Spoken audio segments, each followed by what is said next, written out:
Good afternoon, everyone. My name is Jamie Long. I represent District 61B in the State House, which includes Precinct 712. And it's so good to see such a big full room today. I am proud to be endorsing Councilmember Cashman for re-election, along with our Attorney General, Keith Ellison, who is here today.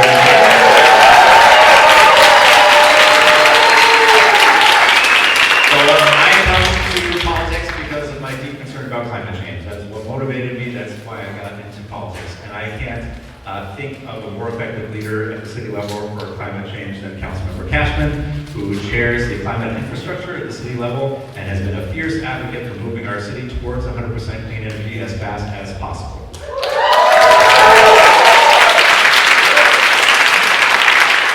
Since Councilmember Cashman has been in office, I've also gotten to work closely with her at the state capitol, where she has been an incredibly effective advocate for the city. She has fought hard to try to make sure we are getting a tax credit for commercial conversion to residential to try to help with the unused commercial property and getting better access to residential and more housing that we need desperately in our city. She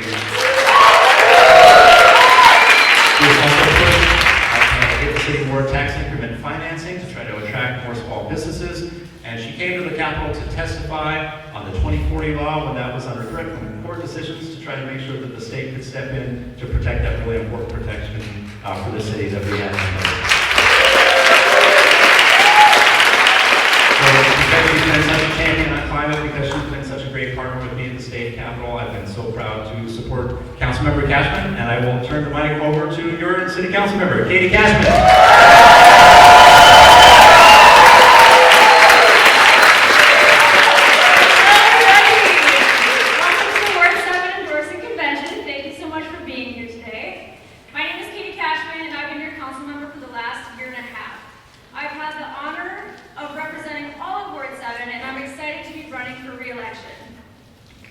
On my first campaign and throughout my time in council, one thing has been very clear to me.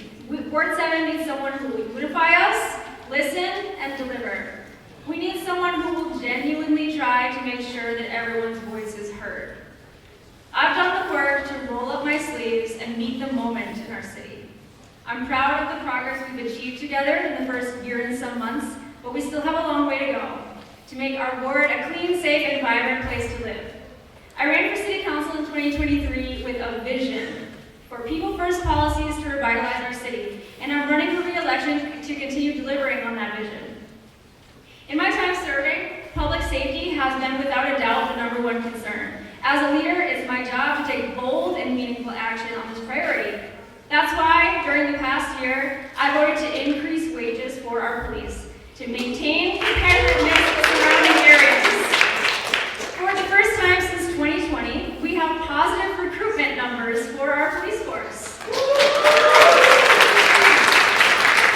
We are making great efforts to make sure the new recruits reflect the diversity and values of our city.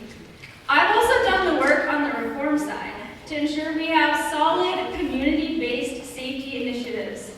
Behavioral crisis response is an official 911 dispatch social work service, and we now have 2 vans and 2 dispatch locations in the city.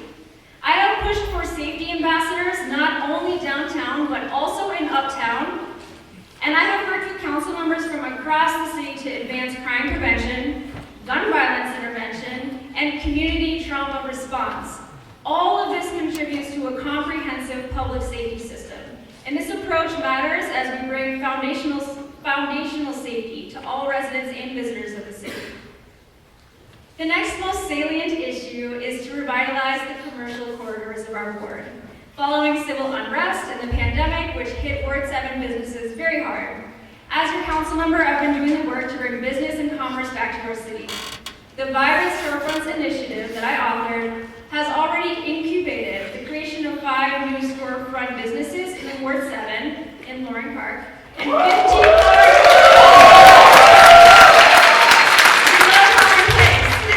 15 more will open up this year, with 6 of them to be open at Uptown at Lake and Hennepin.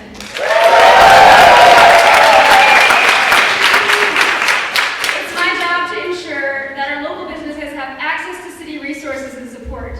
There are many local businesses who will testify that I'm always a phone call away to help nudge our city departments along with permitting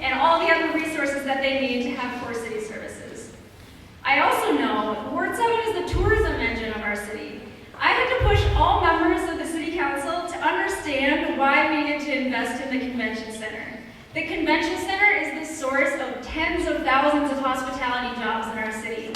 People who work in hotels, restaurants, and concert venues depend on these visitors, and entertainment and tourism has been a huge driver for our downtown recovery. Without people coming downtown, our city's economy will suffer.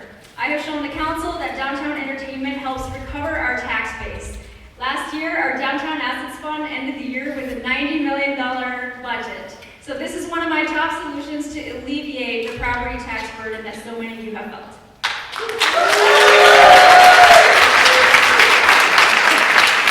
I am a national collaborator. I have co-authored ordinances with every single other council member. The one that is having a big impact is the Office to Residential Conversion Ordinance, which I authored with Councilmember Rainbow, and with support from the mayor and many downtown housing providers. Downtown constituents want a thriving downtown to live, work, and play in. We added 2,000 residents to downtown just last year.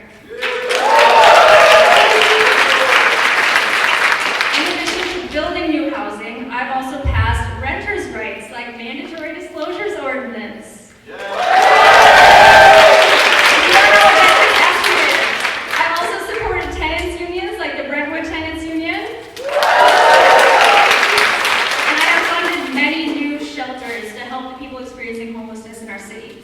I've supported historic landmark designations to preserve housing, and I've supported energy efficiency and clean energy development in our housing stock. I've led efforts to increase composting and recycling adoption in our homes. All this to say, I know that good and dignified housing is a powerful force for stability in our city.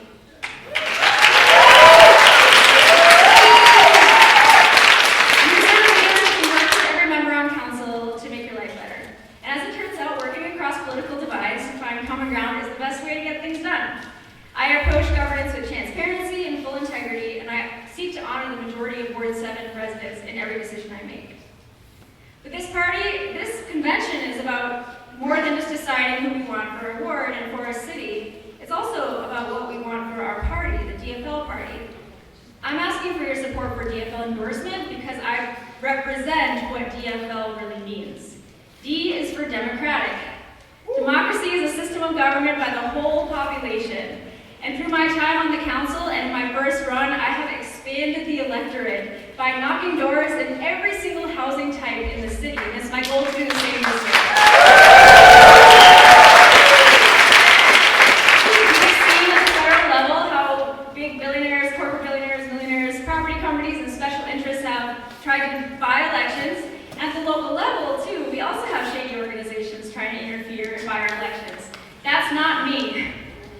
I'm running a grassroots campaign by the people, and my campaign is funded by small dollar contributions and real neighbor-to-neighbor conversations.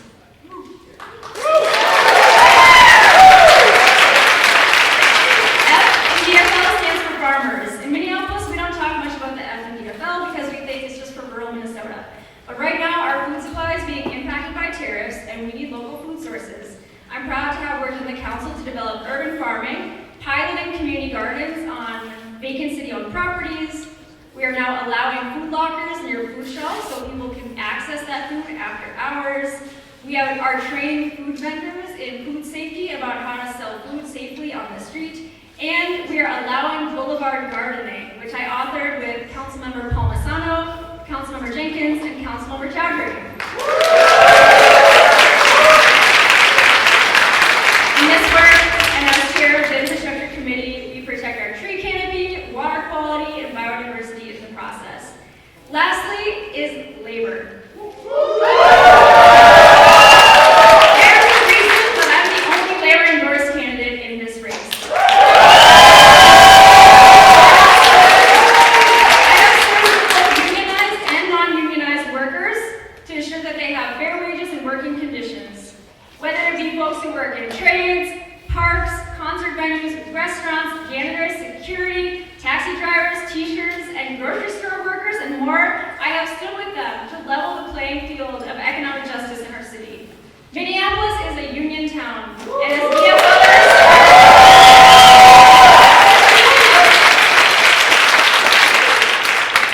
as DFLers, you should be honoring the L in DFL as well. Today, you are being asked to make a choice. Who do you want to be the DFL council. I challenge you to think about who in this race best upholds our DFL values, who donated door knocked to Harris Falls, who consistently shows up for Democrats up and down the ballot, who is supported by our Democrats up and down the ballot, from the state.